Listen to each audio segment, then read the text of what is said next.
আসসালামু আলাইকুম, সবাই কেমন আছেন? আজকে আমরা যে টপিকটা নিয়ে কথা বলবো সেটা হচ্ছে সম্পত্তি লাভের বৈধ উপায়। চলুন ভিডিওটি শুরু করা যাক।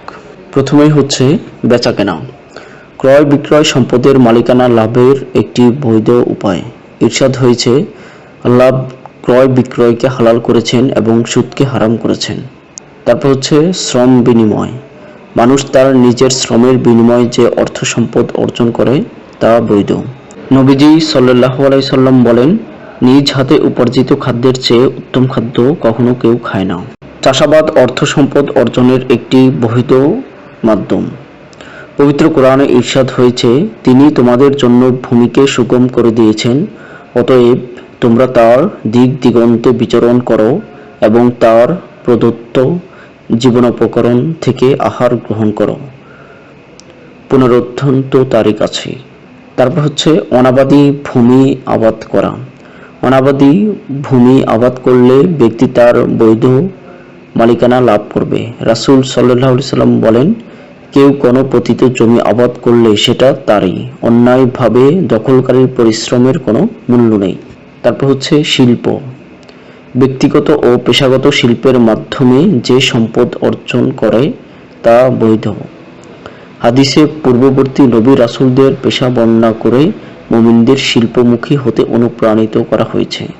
হাদিসের বর্ণনা অনুসারে আদম ও শীস আলাইহিসসালাম কৃষক, ইদ্রিস আলাইহিসসালাম কাপড় সেলাইকারী, নূহ আলাইহিসসালাম কাঠমিস্ত্রি, হুদ আলাইহিসসালাম ব্যবসায়ী ও পশুপালনকারী ছিলেন। তারপর হচ্ছে প্রাকৃতিক সম্পদ আহরণ। বন ও পাহাড় থেকে রাষ্ট্রীয় বিধি অনুসারে কাঠসহ অন্যান্য প্রাকৃতিক সম্পদ আহরণ এবং তা করা বৈধ।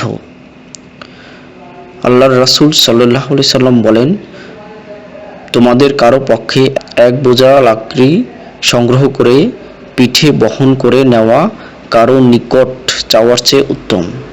কেউ দিতেও পারে, নাও দিতে পারে। তারপর হচ্ছে খনিজ সম্পদ আহরণ। ইসলামী আইন অনুসারে কোনো ব্যক্তি ভূপৃষ্ঠের অথবা ভূগর্ভের কোনো খনিজ সম্পদ আহরণ করলে তাতে তার আংশিক মালিকানা প্রমাণিত হয়। এই মালিকানা সম্পূর্ণ বৈধ। তারপর হচ্ছে শিকার। পশু পাখি ও মাছ শিকার ইসলামে বৈধ। কোনো ব্যক্তি রাষ্ট্রীয় নির্দেশনা অনুসরণ করে শিকার করলে এবং এর বিনিময়ে সম্পদ লাভ করলে তা শরীয়তের দৃষ্টিতে বৈধ। আল্লাহ বলেন, তোমাদের জন্য সমুদ্রে শিকার ও তা ভক্ষণ হালাল করা হয়েছে, তোমাদের ও পর্যটকদের ভোগের জন্য। রাষ্ট্রীয় বরাদ্দ।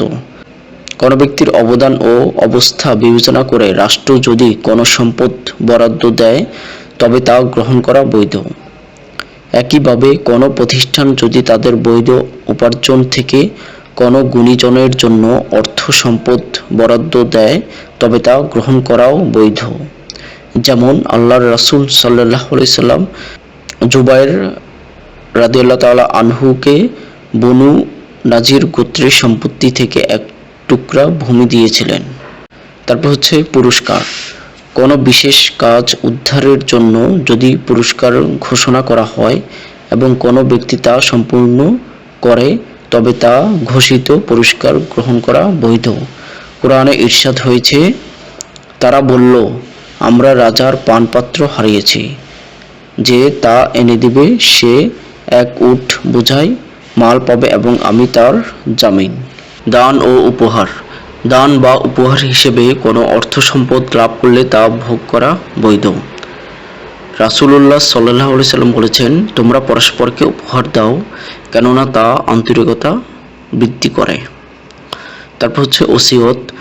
ব্যক্তির জন্য করে যাওয়া ওসিয়তের সম্পদ তার জন্য সম্পূর্ণ বৈধ।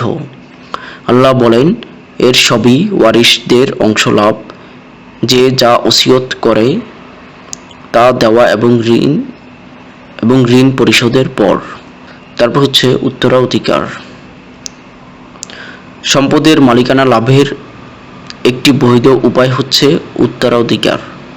শরীয়তের নির্ধারিত শর্ত পূরণ করলে ব্যক্তি উত্তরাধিকার সম্পদ ভোগের অধিকার লাভ করে।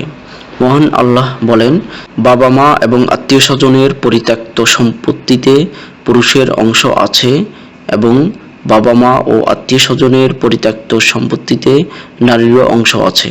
এটা অল্প হোক বা বেশি হোক, এক নির্ধারিত অংশ। মোহর: নারী মোহর হিসাবে যে সম্পদ ও অর্থ লাভ করে তা তার বৈধ সম্পদ। ইরশাদ হয়েছে, তোমরা নারীদের তাদের মোহর স্বতঃস্ফূর্তভাবে প্রদান করো। খুশি মনে তারা মোহরের কিছু অংশ ছেড়ে দিলে তোমরা তা স্বচ্ছন্দে ভোগ করবে। তারপর হচ্ছে জাকাত ও ফিতরা। দরিদ্র মানুষের জন্য জাকাত ও ফিতরা একটি বৈধ উপার্জন। আল্লাহ বলেন, তাদের সম্পদ থেকে সদকা গ্রহণ করবে, এর দ্বারা তুমি তাদের পবিত্র করবে এবং পরিশোধিত করবে। সর্বশেষ হচ্ছে ভরণ পোষণ। স্ত্রী সন্তানের ভরণ পোষণ হিসাবে স্বামী যে অর্থ প্রদান করে তা স্ত্রী সন্তানের জন্য বৈধ। কোরআনে ইরশাদ হয়েছে, জনকের দায়িত্ব যথাবিধি তাদের ভরণ পোষণ করা, কাউকে তার সাধ্যাতীত কার্যভার দেওয়া হয় না। সূরা বাকারা আয়াত 233। আল্লাহ সবাইকে বৈধভাবে উপার্জন করার তৌফিক দান করুন।